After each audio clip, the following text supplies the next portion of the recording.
Tadi saya mendampingi Bapak Presiden bersama Menteri Investasi menerima US ASEAN Business Council. Lebih dari 30 perusahaan di bawah US ASEAN Business Council yang hari ini menghadap kepada Bapak Presiden untuk menyampaikan berbagai macam kerjasama dan kemajuan di bidang investasi dan hubungan perdagangan antara Amerika dengan Indonesia. Pada pertemuan ini dari US ASEAN Business Council menyampaikan pertama selamat atas keberhasilan Indonesia memimpin G20 dan sekarang juga memimpin ASEAN, dan juga mereka menyampaikan dan mendukung prioritas kebijakan-kebijakan dari pemerintahan Presiden Jokowi. Pertama, mengenai bagaimana Indonesia meningkatkan ekosistem dari industri electric vehicle atau mobil listrik yang memang Indonesia memiliki sumber daya mineral yang sangat besar.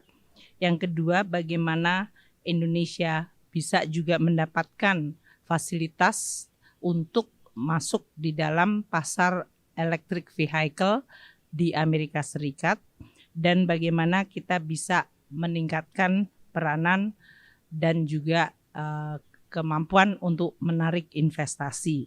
Bapak Presiden menyampaikan bahwa Indonesia akan terus melakukan transformasi ekonomi, baik di bidang hilirisasi dan memperkuat ekosistem industri listrik, electric vehicle, dan juga dari sisi sustainable energy, termasuk energy transition, dan juga untuk terus mendukung pembangunan IKN.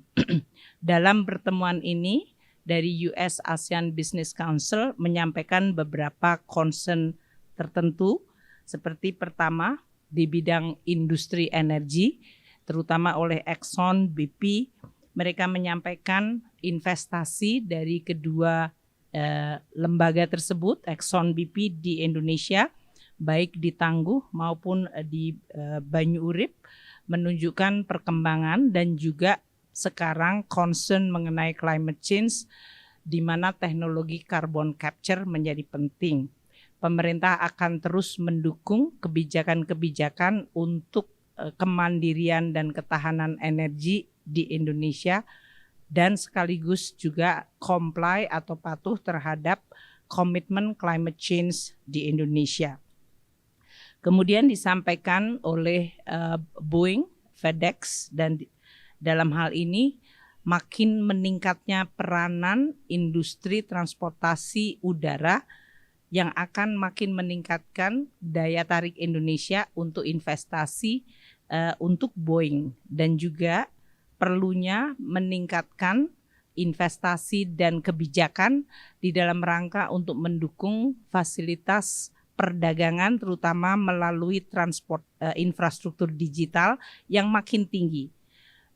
Kita akan terus meningkatkan komunikasi bagaimana pola perdagangan di mana digital ekonomi makin mendominasi, perlu diimbangi di satu sisi pelayanan yang baik dan juga pelayanan yang makin cepat, namun di sisi lain juga keamanan serta dari sisi integritasnya.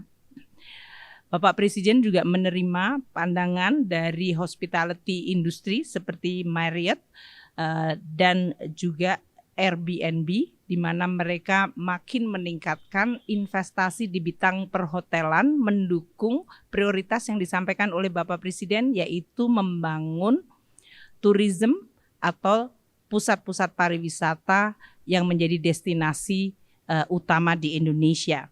Dalam hal ini memang perlu juga didukung dengan infrastruktur transportasi udara. Selain itu juga Bapak Presiden mendengar mengenai usulan di bidang kesehatan, di mana keinginan untuk melakukan partnership dengan institusi atau BUMN dan swasta di bidang pharmaceutical, serta bagaimana meningkatkan sustainable health financing. Di sisi lain, dari US ASEAN Business Council juga menekankan dengan peranan teknologi digital, maka adanya muncul tantangan baru yaitu cyber threat menjadi sesuatu yang sangat penting. Bapak Presiden mendengar bagaimana tantangan tersebut bisa ditangani melalui partnership. Secara umum di dalam pembahasan hari ini, Bapak Presiden sangat menekankan pentingnya partnership dan kolaborasi kerjasama karena Indonesia sebagai negara yang ada di dalam pusat pergolakan geopolitik perlu untuk terus meningkatkan dan memperkuat kerjasama global dengan semua pihak. Ini sesuai dengan tujuan kita untuk terus meningkatkan ekonomi kita, kemandirian ekonomi kita, dan pada saat yang sama kerjasama di antara berbagai negara di dunia. Mungkin itu yang bisa saya sampaikan. Terima kasih.